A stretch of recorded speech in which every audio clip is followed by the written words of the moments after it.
most basic thing: where you stay, your accommodations. Because space is one of the simplest forms of luxury, and it matters even more when you're traveling with children. Nobody wants to feel cramped on vacation. I certainly don't. And I don't care how beautiful the hotel is. If everyone is piled into one tight room, fatigue amplifies everything. Little irritations become big ones. Overstimulation rises. Sleep gets worse. And suddenly the trip feels like survival. So, one of the easiest ways to add luxury to a trip is choosing accommodations that actually support your family's rhythm. That might look like a family-friendly resort or a boutique hotel where you can get a spacious suite, separate bathrooms, or a layout that lets everyone breathe. And for me personally, ease often includes a large suite with a balcony when it's available. Fresh air changes everything. A balcony gives you a place to exhale at the end of the day. It gives your child a quiet space to look out, to decompress. And it gives you space to be present without feeling trapped in one room. It also creates flexibility in a way that supports real family life. There are mornings when your child may want to sleep in. And if you're in a space that allows you to still have a calm morning, you don't have to choose between wake up the child and sit in silence in the dark. I love being able to step out or sit near a window and have breakfast with a view on those mornings. Not because it's fancy or Instagrammable, but because it's peaceful. It's ease. It's emotional safety. It's a mother being allowed to breathe without the trip turning into an all or nothing schedule. A private pool can also be one of those quiet luxury decisions for families. Not because it's extravagant, but because it reduces friction.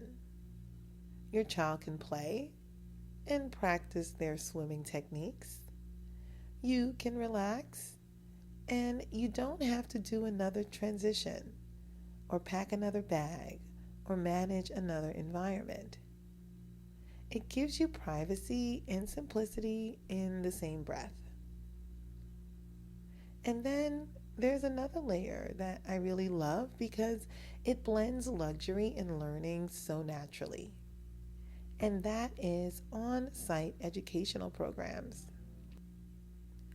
This is usually where the kids club comes in, but I'm not talking about programs that are only entertainment. I'm talking about properties that offer workshops, cultural activities, hands-on sessions, or experiences that complement what you're already doing as a homeschool parent. That's where education and luxury really collide in the best way. You get relaxation, your child gets enrichment, and you aren't carrying every single moment on your shoulders.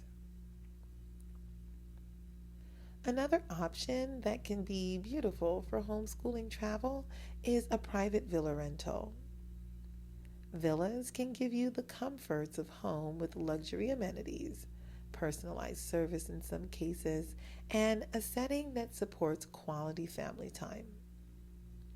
And if you want to create opportunities for independent learning without making the trip feel like school, you can choose a villa with a dedicated study area. Not to recreate a classroom, but to create a calm corner for reading, journaling, language practice, or simply looking up something your child asked during the day. Now, in Italy specifically, there's an accommodation style that I've researched and I really want to mention because it fits this philosophy so well, even though I have not personally done it yet. And that is agriturismos. They're farm stays, and many of them offer experiences connected to agriculture and local culture. It's the kind of learning that doesn't feel like a lesson, it feels like life. It feels slow, rooted, and real. It's a beautiful example of luxury as depth and not display. And to your question about visiting without staying, yes. In many cases, you can visit an agriturismo without booking an overnight stay. Some offer day visits, meals, farm tours, tastings, or workshops. I've actually engaged in the farm tours and the workshops. It really depends on the property, so you would want to check the specific agriturismo's policies and hours, but it can absolutely be an option for families who want the learning experience without making it their home base. And the larger point here is this: sometimes luxury starts with choosing a home base that supports both comfort and learning.